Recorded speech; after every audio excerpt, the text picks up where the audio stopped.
Na aula de hoje do professor Almir Meira, o tema será representação da informação e processadores. Entre os tópicos abordados estão representação da informação, arquiteturas computacionais, tipos de processadores.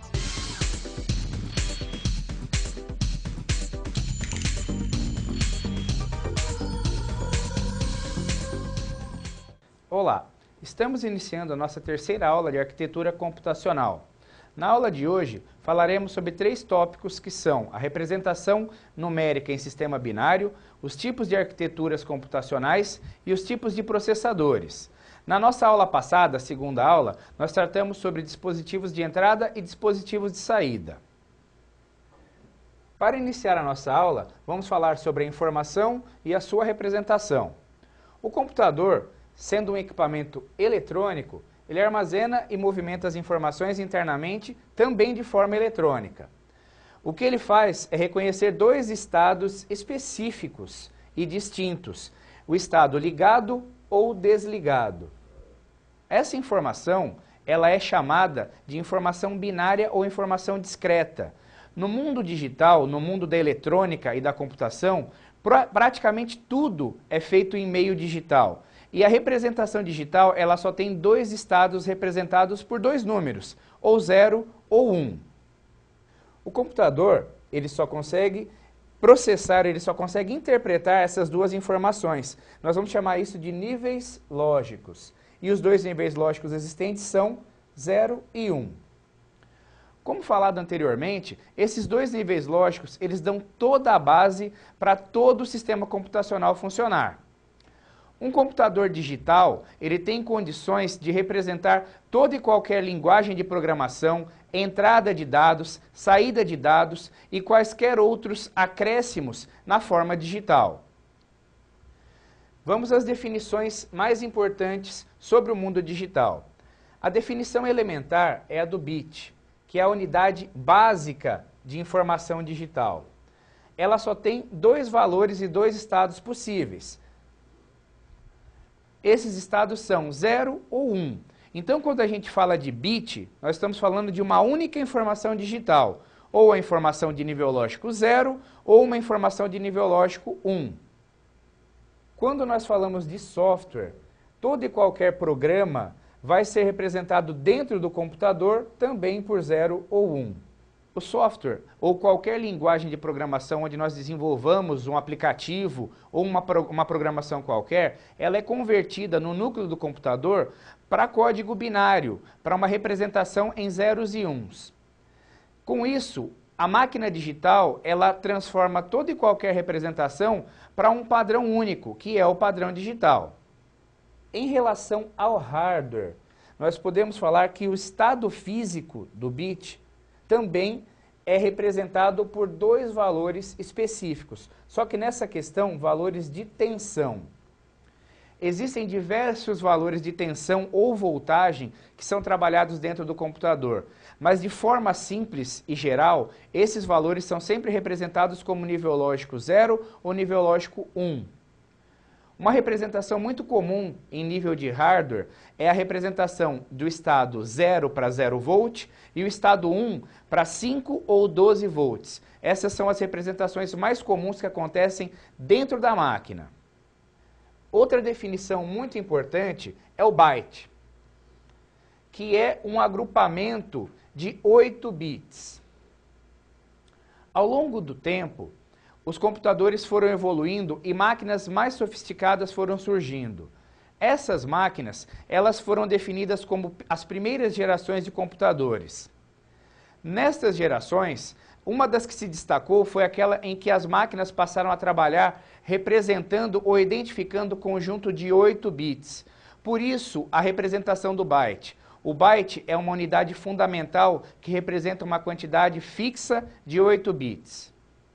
Dessa forma, códigos foram gerados em 8 bits. Então, nós podemos dizer que as máquinas de 8 bits, elas conseguem gerar e processar palavras ou sequências também de 8 bits. Uma outra representação importante é o nibble, que é uma unidade ou um agrupamento de 4 bits. O Nibble ele é muito utilizado em operações matemáticas, por exemplo, em calculadoras científicas. Nessas calculadoras, é muito comum que se trabalhe com um sistema chamado de hexadecimal. E o sistema hexadecimal ele tem um correspondente binário. Para cada número hexadecimal, existe uma sequência de 4 bits ou um Nibble. Outra operação muito utilizada na matemática é chamada de swap, quando a gente troca de posição 2 números. E é muito comum que se troque de 4 em 4 bits essa representação para que se simplifique procedimentos matemáticos. Ou seja, o Nibble é muito utilizado para operações matemáticas e também para operações lógicas. Seguindo, uma outra definição importante é a palavra, chamada em meios internacionais de word, que é um agrupamento de 16 bits. A palavra ela é uma evolução ou ela é uma consequência do byte. É uma forma de nós representarmos uma quantidade maior de informações de cada vez em computadores. A palavra também denota uma evolução nos sistemas computacionais, onde se sai de um ambiente de 8 bits e se passa para um ambiente maior de 16 bits, onde é possível se fazer agrupamentos maiores e representações mais dinâmicas e mais detalhadas. Um exemplo da utilização da palavra de 16 bits é na codificação de imagens, ou mesmo na codificação de áudio. Um padrão que começou a ser evoluído a partir de 16 bits é o padrão WAVE, que é muito utilizado no sistema operacional Windows, para que se grave ou executem músicas. Atualmente, o modelo computacional de trabalho é o de 64 bits, mas ele é compatível também com 16 bits, por isso uma importância muito grande para essa definição de palavra. Uma consequência desses movimentos de palavra, bit e byte são os códigos. Os códigos existem para que nós façamos representações de situações ou de símbolos que são usados no nosso cotidiano, como por exemplo uma letra, um número ou um símbolo. O código ASCII, o ASCII2, ele é o padrão americano para a representação do teclado que nós temos no computador.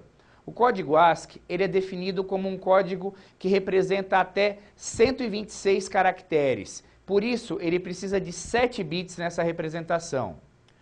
Com 126 possibilidades, é possível se representar todos os números, todas as letras minúsculas, as maiúsculas, as principais simbologias e os acentos utilizados especialmente na língua americana, no inglês, e na língua brasileira, no português. Os códigos são tão importantes que sem eles fica difícil imaginar uma forma mais simples de representar dentro do computador uma linguagem natural que nós utilizamos no nosso dia a dia. Uma representação que é dada é, por exemplo, a letra A. A letra A ela tem a sequência que é apresentada no slide. Cada letra tem uma representação diferente no sistema ou no código ASCII. É muito importante pensar na conversão entre sistemas de numeração. No nosso caso, a conversão principalmente entre decimais e binários. Existem inúmeros sistemas de numeração. O decimal é aquele com o qual nós estamos mais acostumados, até porque nós temos 10 dedos nas duas mãos, e esse é um dos motivos pelo qual o sistema decimal foi adotado pelos seres humanos. No mundo digital, o sistema binário é mais adequado, então é necessário fazer uma conversão entre o sistema decimal e o sistema binário para que possa haver uma melhor fluidez na transmissão ou no tráfego de dados entre máquinas e mesmo dentro do próprio computador. A gente vai verificar e vai proceder com um conceito de conversão entre bases numéricas. A conversão que é realizada entre o sistema decimal e o sistema binário. Essa conversão ela é simples. Ela necessita de uma tabela que vai guiar o procedimento de decomposição do número decimal e, posteriormente, a agregação de valores que transformam esse número em um número binário. Como dito, todo número decimal tem o seu correspondente no sistema binário. E o processo de conversão, ele é dado pela tabela que é apresentada. Na primeira linha, existe uma sequência numérica começando pelo lado direito, nós temos o valor 1, que representa na base 2 o 2 elevado a 0, potência 0. Ao lado do número 1, fica sendo o número que é o dobro dele, que é o número 2. E sempre à esquerda, a casa da esquerda vai ser sempre o dobro da casa que está à direita. Dessa forma, nós conseguimos colocar aqui na tabela representações de potência de base 2. Nesse caso, nós vamos pegar as primeiras 8 potências, chegando a 128, que representa 2 elevado à sétima. Nesta conversão, nós conseguimos, nessa tabela, reunir qualquer número que vá de 0 a 255. E por que exatamente essa quantidade? Porque 255 decimal representa o maior número binário de 8 bits.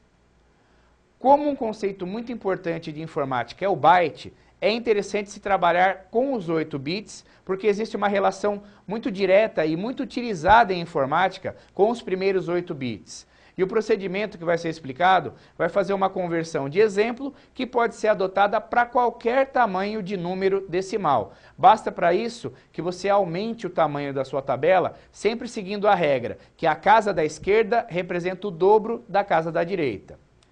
O procedimento que vai ser explicado agora, ele consiste numa decomposição ou fatoração de um número decimal em fatores que existem na primeira linha da tabela. Por exemplo, a conversão do número 77 decimal para binário. A metodologia consiste em encontrar esse número na primeira linha da tabela. Como o 77 não existe nessa tabela, deve-se buscar o número que fica logo abaixo dele e que esteja na primeira linha, como é o caso do 64. Ele é representado aqui. Então vai ser 64 mais 8, que perfaz 72, mais 4, chegando a 76, mais 1, chegando a 77. Dessa forma, nós convertemos em fatores da tabela o número que nós desejamos transformar para binário. No nosso caso, 77 foi convertido numa sequência de 64, mais 8, mais 4 e mais 1. O próximo passo é atribuir valores nas casas onde esse número foi definido. Então, na casa do número 64, abaixo dela, nós atribuímos o valor 1. O processo é repetido abaixo do 8, abaixo do 4 e abaixo do 1. Nessas casas, o valor 1 representa o valor que está logo acima dele. Portanto, 64 mais 8 mais 4 mais 1 é 77. Agora, o que foi percebido é que existem algumas lacunas, existem alguns espaços entre esses números 1 que não foram preenchidos com nenhum valor. O segredo aqui é adotar o número 0 nestas casas. E unindo todos os números 0 e 1, nós obtivemos o número que representa o número 77 no sistema binário, que é o número 1001101. Como pode ser percebido, ele é um número que tem 7 bits. Esse número de 7 bits, ele representa em sistema binário o correspondente ao número 77 do sistema decimal. Essa metodologia pode e deve ser adotada para quaisquer quantidades de números decimais que precisem ser convertidos para binários. E o método também vale no caminho oposto. Quando você coloca um número binário na tabela, basta pegar as posições onde o número binário é igual a 1 e somar os valores da primeira coluna ou da primeira linha da tabela. Dessa forma, esse método ele se torna eficiente e rápido para a conversão de decimais para binários e binários para decimais. Na sequência, outro item muito importante são os códigos. Os códigos são formas de representação que já foram apresentadas no código ASCII, que faz a representação do teclado do nosso computador. Porém, existem códigos que possuem mais do que os 126 códigos ou posições possíveis do código ASCII. Esses outros códigos são utilizados para outras finalidades, como, por exemplo, a representação da língua árabe, ou do japonês, ou do chinês, que tem mais do que 126 símbolos possíveis. Códigos como o EBCDIC, o Unicode e outros tipos de código são muito utilizados nas diversas línguas e nos diversos padrões de teclado adotado mundo afora. Por isso, os códigos eles se configuram como elementos muito importantes na comunicação interna do computador. Iniciando, o código EBCDIC, ele é um código que possui 256 símbolos. Ele é um pouco maior do que o código ASCII, ele tem 1 bit a mais. Essa também é uma informação importante.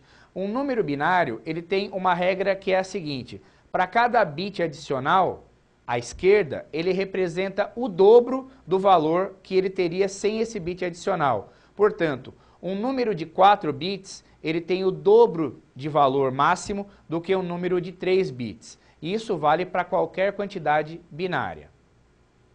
Uma utilização importante do código EBCDIC é em mainframes, e esse código foi criado pela IBM para sistemas de médio porte. O mainframe, ele é um tipo de computador utilizado para manipular milhões de dados de cada vez.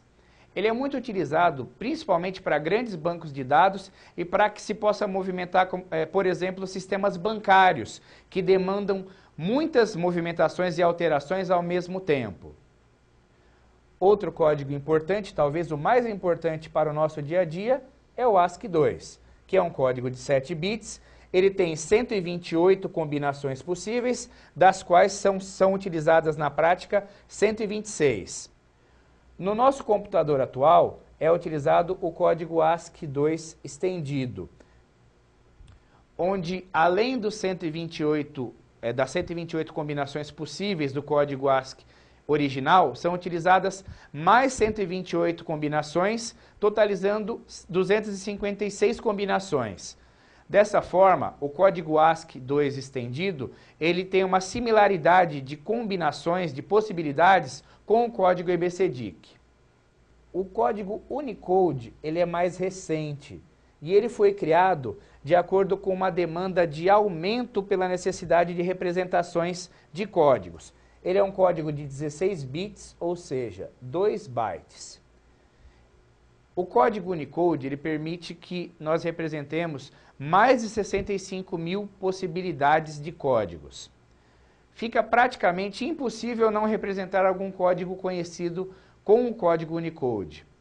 Ele foi criado e foi definido principalmente a partir da entrada da China no mercado mais forte de informática, porque a língua dos chineses ou os diversos dialetos falados na China demandam uma necessidade nova que antes não existia de se representar muitos símbolos ou muitas possibilidades com um único código. Reforçando a ideia de que o código ASCII é o mais importante para o nosso dia a dia, nós temos que os principais códigos de representação de caracteres utilizam grupos de 8 bits, como foi falado, que é o caso do código ASCII estendido. Aqui na tabela, nós temos algumas representações do nosso alfabeto, de alguns símbolos e de algumas teclas que são muito utilizadas no nosso computador. Dessa forma, verificamos que o código ASCII é realmente aquele onde nós mais vamos fazer as representações e utilizações do nosso dia a dia. Dessa forma, chega ao fim o nosso primeiro bloco. Vamos ao nosso quiz.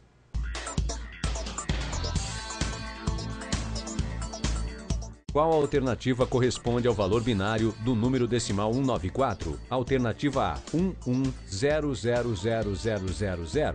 Alternativa B, 10110000.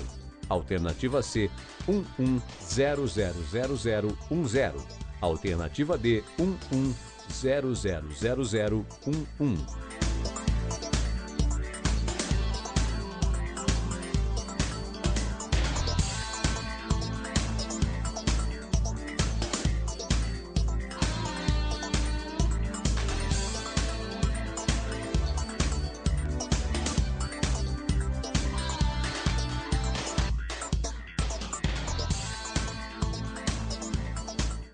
Parabéns para o aluno que respondeu a alternativa C. O número 194 é formado na decomposição da tabela por 128 mais 64 mais 2, o que perfaz o número 11000010.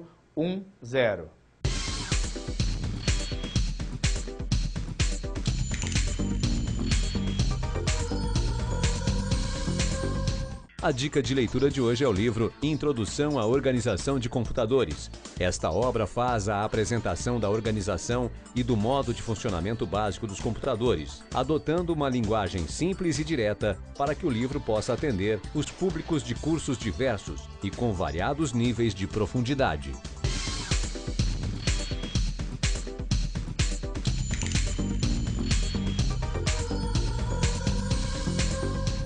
Iniciando o nosso segundo bloco, vamos falar de um assunto e de um tema extremamente importante, que é a CPU, que é a Unidade Central de Processamento, e sobre os tipos de arquitetura de computadores. A CPU de um computador, ela funciona como se fosse o cérebro do computador. É lá que as instruções e as informações são efetivamente processadas e manipuladas. A CPU é o coração do sistema computacional. Ela é constituída, ela é formada por uma série de circuitos eletrônicos. Aliás, a eletrônica ela teve uma evolução muito grande devido ao crescimento e desenvolvimento dos circuitos computacionais. Provavelmente hoje, a eletrônica de maior precisão e com maior nível de integração, ela seja aquela para o desenvolvimento dos circuitos de CPUs e processadores. As gerações de computadores fizeram com que hoje nós possamos ter milhões e milhões de componentes eletrônicos integrados dentro de uma plaquinha ou de um chipzinho de silício, que é a parte principal da CPU.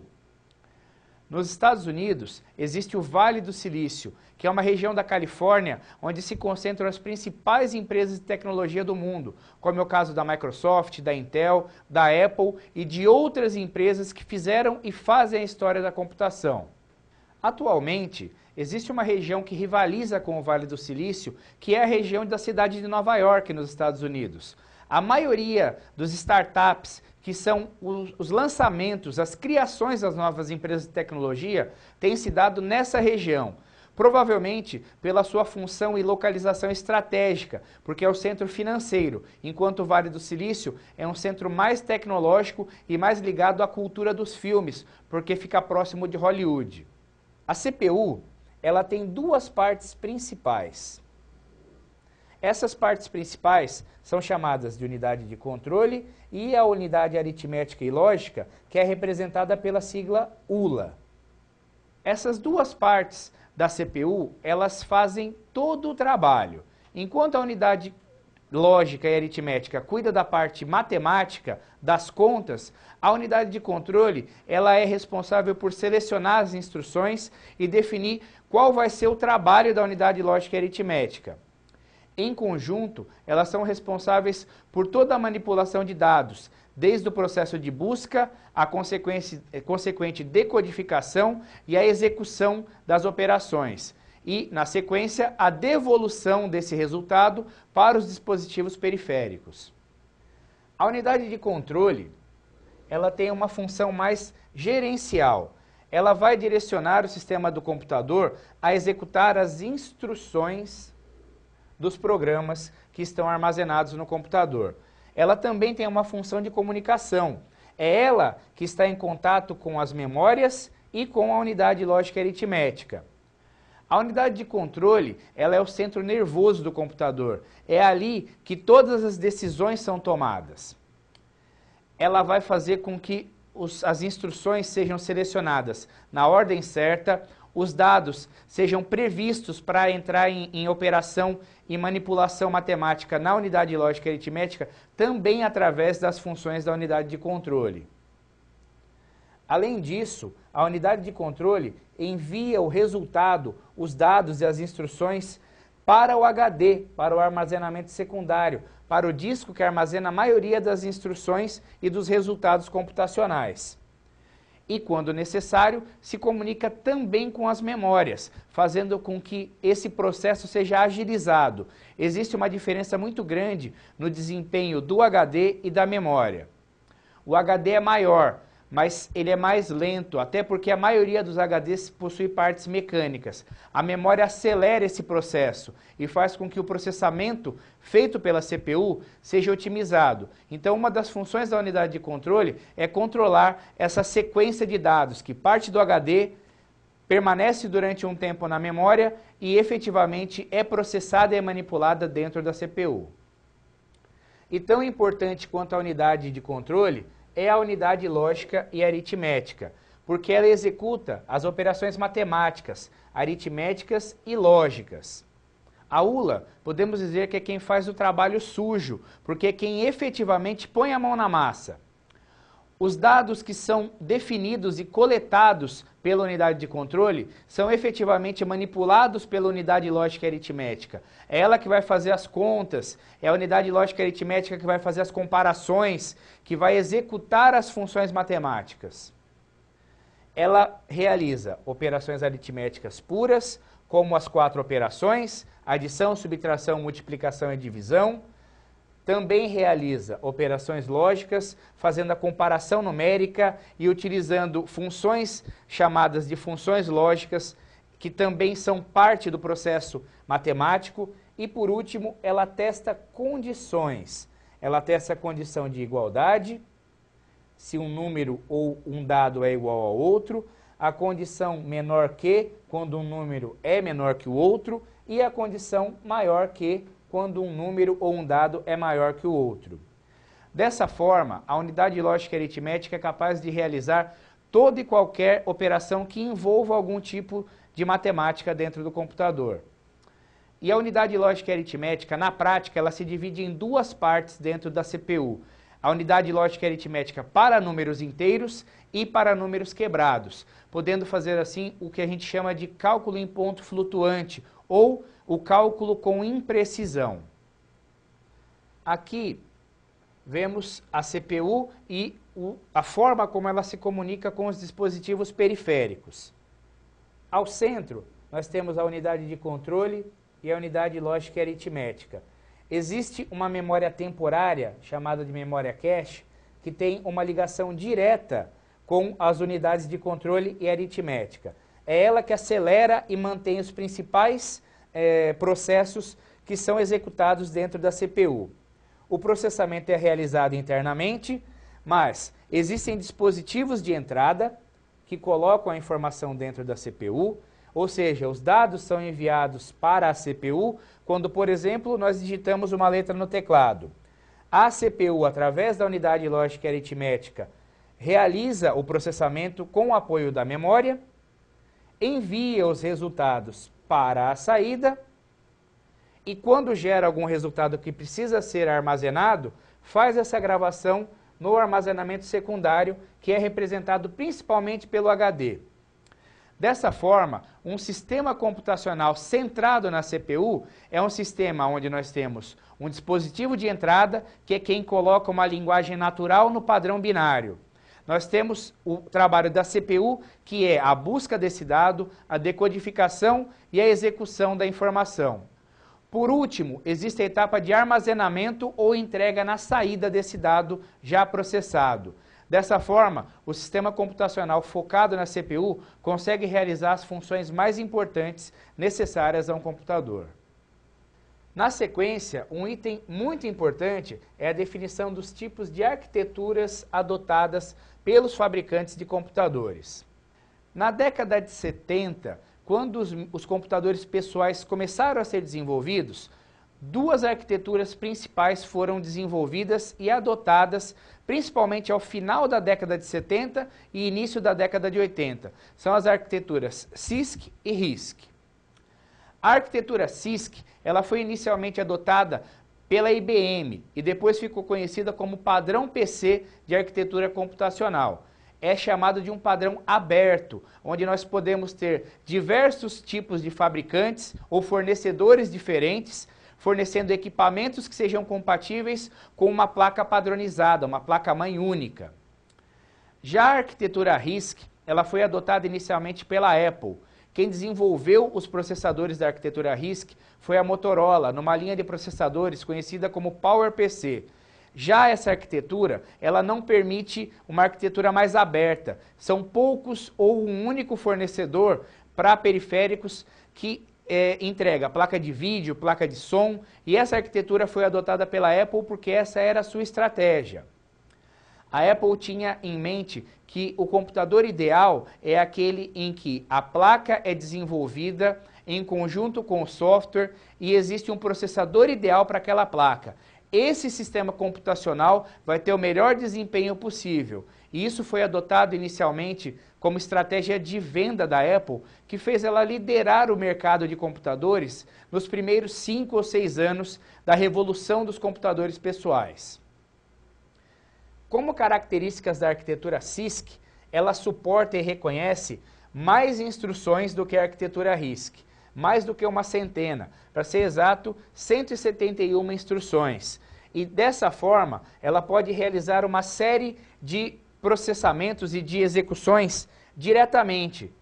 Ou seja, a maioria das operações podem ser programadas diretamente pelos softwares compatíveis com o padrão PC. A arquitetura CISC, ela tem uma característica interessante. Ela é boa para processamento matemático com números quebrados. Dessa forma, ela é indicada para processamentos de grandes quantidades numéricas, como é o caso, por exemplo, de processamento matemático, tratamento de software e outras funções importantes que exijam uma necessidade matemática maior. Por outro lado, a exigência computacional é maior. Por isso a gente diz que o computador do sistema CISC, ele é um computador que trabalha mais pesado. Ele exige mais recursos de hardware para uma execução que nem sempre é tão grande ou eventualmente não precisaria ser tão pesada. Essa arquitetura, como foi dito, ela foi adotada inicialmente pela IBM e foi definida na padronização do sistema PC e incentivou a Intel a desenvolver os seus processadores. Já a arquitetura RISC, ela é uma arquitetura que reconhece um número limitado de instruções. A arquitetura RISC ela é mais simples, as instruções são mais curtas, a realização ou o processamento dessas instruções é sequencial e ela é uma arquitetura muito bem aplicada ao processamento de imagens e vídeos. Por isso, os computadores da Apple sempre foram aqueles preferidos pelos designers. Essa arquitetura, ela reduz o número de instruções a um mínimo necessário e indispensável para o funcionamento do computador. Como foi dito anteriormente, o padrão de processadores chamado de PowerPC da Motorola foi adotado pela Apple para a definição dessa arquitetura e dos computadores que foram conhecidos como Apple I e Apple II, os primeiros de sucesso da Apple no mercado computacional. Hoje, nós temos uma mudança no cenário das arquiteturas computacionais. A Apple, em um determinado momento, quase quebrou financeiramente. A Microsoft foi a empresa que salvou a Apple. Como contrapartida, ela exigiu algumas mudanças na forma como a Apple constrói seus computadores. Os processadores, hoje, basicamente, eles têm arquiteturas híbridas, pegando o melhor do sistema CISC e o melhor do sistema RISC para que o desempenho final seja otimizado. Isso começou a acontecer em 1997, quando a Microsoft salvou financeiramente a Apple. Esse salvamento fez com que a Microsoft se tornasse sócia da Apple e exigisse que essa empresa passasse a adotar processadores da Intel e que rodasse a sua suíte de escritórios, que é o Office, dentro de um computador Apple. Isso provocou mudanças radicais na forma como se constrói computadores, mas hoje nós temos processadores melhores e com capacidade de processamento muito maior. A arquitetura CISC ela é caracterizada por instruções mais longas, que envolvem mais processos ao mesmo tempo. E como foi dito, ela é interessante para ser utilizada no processamento de números não inteiros, para que possa se trabalhar matematicamente com maiores capacidades. Já a arquitetura RISC, ela tem como característica instruções menores, um conjunto menor de instruções, e ela é indicada para o tratamento de imagens. Dessa forma, finalizamos o nosso segundo bloco. Vamos ao nosso quiz.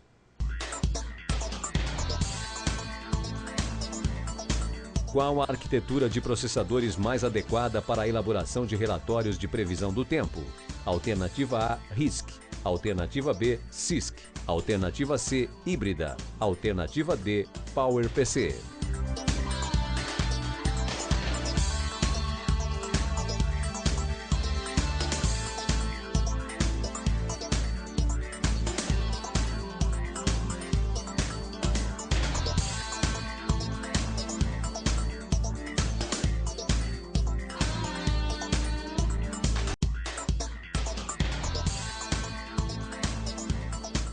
Respondeu corretamente o aluno que colocou a alternativa C, arquitetura híbrida. Nos dias atuais, os processadores utilizam o melhor da arquitetura CISC e da arquitetura RISC. E para relatórios de previsão do tempo, nós temos tanto a questão da imagem quanto a questão matemática.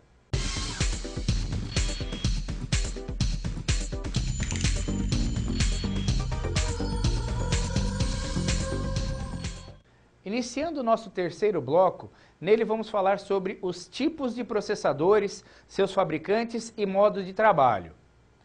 A primeira família de processadores que nós vamos tratar é a família Intel, que é o líder de mercado já há cerca de uma década. Os processadores da Intel, eles começaram a fazer sucesso no momento em que o processador 8088 foi lançado. E no momento em que essa aula está sendo gravada, o processador mais desejado pelos amantes de computadores é o processador Core i7. A Intel tem uma história muito forte junto ao desenvolvimento computacional. Suas famílias de processadores foram famílias que fizeram muito sucesso ao longo do tempo. Provavelmente, bilhões de computadores já foram produzidos com seus processadores. O primeiro deles, que ficou famoso no mercado de computação, foi o 8088, um processador de 8 bits que deu origem ou deu início à revolução digital com o computador Altair, que foi lançado no ano de 1975 e pessoas como Bill Gates e Steve Jobs foram incentivados por esse computador a dar início às suas atividades. Outra família muito importante, talvez a mais importante da história da Intel, é a família Pentium, que é considerada uma das famílias mais bem-sucedidas de qualquer ramo da indústria em todos os tempos, dados os seus números de lucratividade, números de computadores e processadores vendidos e a sua importância estratégica para as empresas nos dias atuais. Não existem números exatos sobre quanto dinheiro a família Pentium já movimentou até hoje, mas é dinheiro que é suficiente para movimentar o mundo inteiro, porque é uma família que foi responsável e está sendo responsável pela globalização e pela revolução digital de segunda geração, que é aquela que nós vivemos hoje, com internet de alta velocidade, com redes de computadores sem barreiras, com computação em nuvem, tudo em tempo real, tudo ao mesmo tempo. Dessa forma, a Intel ela se consolidou numa liderança muito importante e ela é uma das empresas mais estratégicas do ramo da computação. Com processadores importantes da família Intel que fizeram com que essa revolução acontecesse na velocidade que aconteceu foram o 486, que é considerado o primeiro computador, o primeiro processador de alto desempenho, depois a família Pentium, que começou com o Pentium 75, em sequência o Pentium MMX, e depois uma sequência rápida de evolução que é composta pelo Pentium 2 e o Pentium 3. Esses processadores, Pentium 2 e Pentium 3, eles cresceram e apareceram junto com o desenvolvimento principalmente do sistema operacional Windows, o Windows 95 e o Windows 98, que popularizaram mais ainda os computadores nas casas das pessoas. Essa união entre Intel e Microsoft deu origem à sigla Intel, que é o computador que você compra com o Windows e o processador Intel, provavelmente a máquina mais vendida há mais de 10 anos em todos os meios e todos os países que convivem com esses fabricantes de computadores. Mais recentemente, nós temos as famílias de baixo custo, como é o caso da família Celeron, e as famílias de alto desempenho, que é o caso da família Core Duo, Core 2 Duo e mais recentemente ainda a família Core, representada pelos processadores i3, i5 e, neste momento, i7. O desenvolvimento dos processadores não para. No momento em que estamos falando, o processador i7, o Core i7, é o processador mais evoluído e o mais desejado. Porém, como isso muda a cada dia, nada impede que daqui a um mês ou daqui a 2, 3 meses, a Intel lance uma nova família de processadores e o seu principal concorrente, a AMD, siga fazendo a mesma coisa, porque essa concorrência é forte e é da AMD que vamos falar daqui a alguns slides. Ainda falando da família Intel, temos aqui a arquitetura básica de comunicação desse tipo de processador. No processador Intel, nós temos uma lógica ou uma arquitetura de comunicação que é focada em dois dispositivos chamados de chipsets, que são chamados de ponte sul e ponte norte. Os chipsets são os equipamentos, os dispositivos responsáveis pela comunicação do processador com os periféricos. Eles dão um ganho de desempenho muito grande e gerenciam melhor esses periféricos, atuando como se fosse uma segunda unidade de controle. Os dispositivos ligados à ponte norte do computador são os dispositivos de alto desempenho. Já os dispositivos de menor desempenho são ligados ao chipset da ponte sul. Nos processadores Intel, existe uma ligação direta entre a ponte norte através de um barramento de memória com os dispositivos de memória temporária. Da mesma forma, existe um barramento direto com os dispositivos de vídeo. E o processador possui um barramento local chamado de FSB, que é quem dá a medida de desempenho deste processador. O processador Intel tem como característica trabalhar com uma temperatura controlada, ele não costuma dar um alto pico de aquecimento, ao contrário do seu principal concorrente. Por outro lado, o processador da Intel ele não permite que se trabalhe muito com um conceito chamado de overclock, que é aumentar a velocidade do oscilador do processador para tentar tirar um desempenho maior do computador que nós temos. Como foi dito, existem dois chipsets no processador. Eles controlam os dispositivos periféricos, como é o caso da memória, dos barramentos de vídeo, como é o caso do AGP, controlam também as placas de expansão chamadas de PCI ou os dispositivos IDE, como é o caso dos HDs e etc. Essa nomenclatura é chamada de ponte norte e ponte sul e ela é devido à geometria da placa. A placa-mãe ela tem um lado certo para se olhar e quando você coloca a placa-mãe de frente, a ponte norte é o chipset que fica em cima e a ponte sul é o chipset que fica embaixo. Então é por uma pura questão de posicionamento geográfico dentro da placa-mãe. Agora vamos falar da família de processadores da AMD, que é o principal concorrente da Intel. A AMD ela sempre foi uma empresa que seguiu os passos da Intel, fazendo processadores similares. Então, para cada processador que a Intel faz, normalmente a AMD faz algum correspondente e entra no mercado para brigar em face de igualdade. Muitos processadores da AMD ao longo dos tempos obtiveram testes de desempenho um pouco superior ao processador da Intel. Mas existe uma característica no processador da AMD que é o aquecimento excessivo de alguns de seus modelos, o que fez com que alguns deles não fossem muito bem aceitos pelo mercado ao longo dos anos. A AMD começou a fazer muito sucesso a partir do processador K5, que é equivalente ao Pentium II. Na sequência, os processadores K6, K6-2 e K6-3 são equivalentes ao Pentium III. O processador Duron é o equivalente da AMD para baixo custo. No momento em que a Intel desenvolveu a família Celeron, a AMD desenvolveu os processadores Duron. Esse processador é um processador mais barato e esse barateamento é devido à ausência ou à pequena quantidade de memória cache, que é o elemento mais caro da CPU. Dessa forma, a AMD, em sua linha de custo mais baixo, vendeu muitos computadores no mesmo momento em que a Intel tinha o processador Celeron também como processador de entrada de sua linha de produtos. Os processadores de alto desempenho ficaram conhecidos como família Athlon para processadores pessoais. A partir do Athlon 64, ele começou a trabalhar com barramento de 64 bits, reforçado pela família X2 e a família FX de 4 núcleos. Atualmente, os processadores eles têm nos múltiplos núcleos o maior desenvolvimento que ocorreu na última década. Processadores com 2 ou mais núcleos dividem o processamento e a utilização interna dos recursos do computador.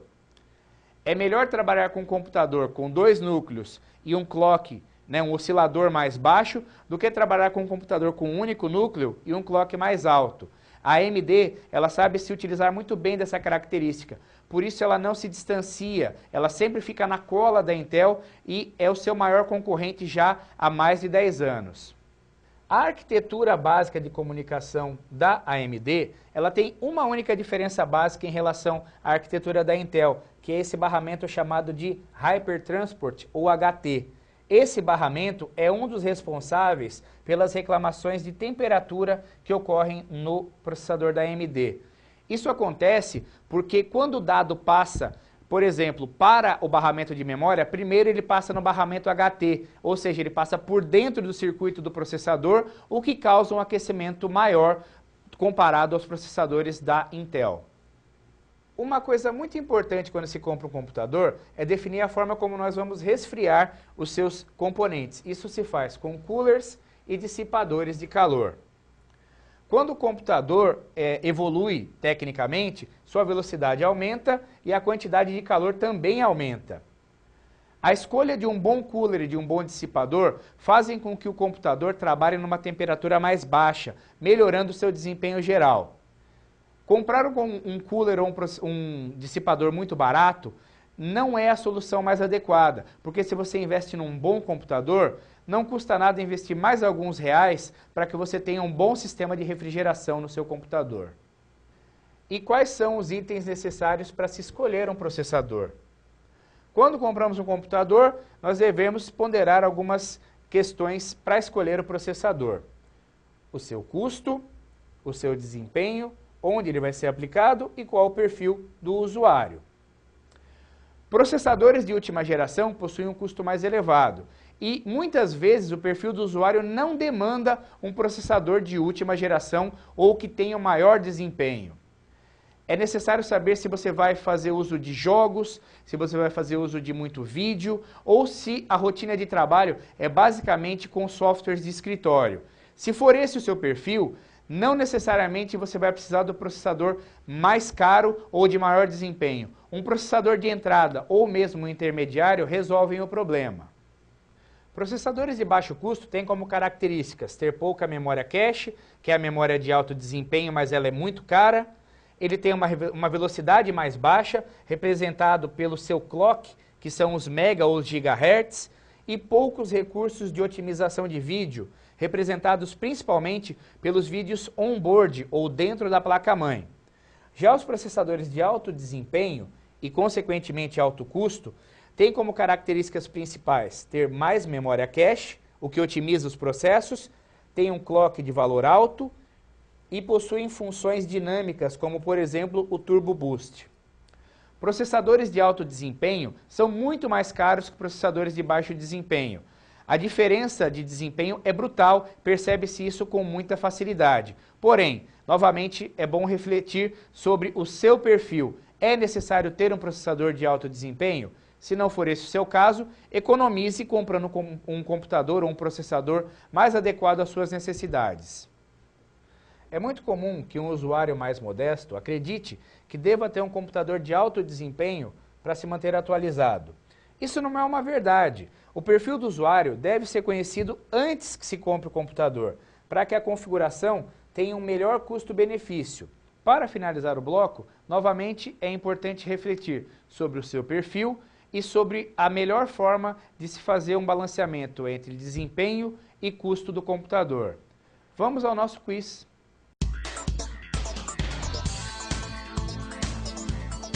Qual o dispositivo que é responsável pelo controle dos dispositivos que são conectados ao processador? Alternativa A, cooler. Alternativa B, dissipador. Alternativa C, chipset. Alternativa D, memória RAM.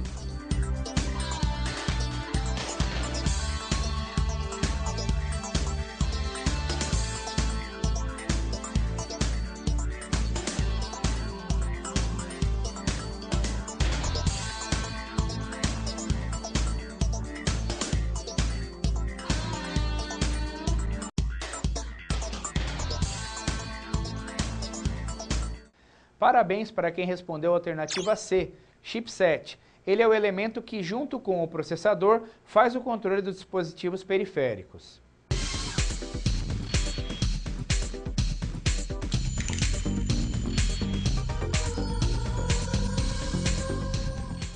Chegamos ao final da nossa terceira aula. Caso você tenha alguma dúvida, entre em contato através da plataforma. Eu me coloco à disposição para responder as suas dúvidas. Na nossa próxima aula, falaremos sobre memórias e dispositivos de armazenamento. Até lá!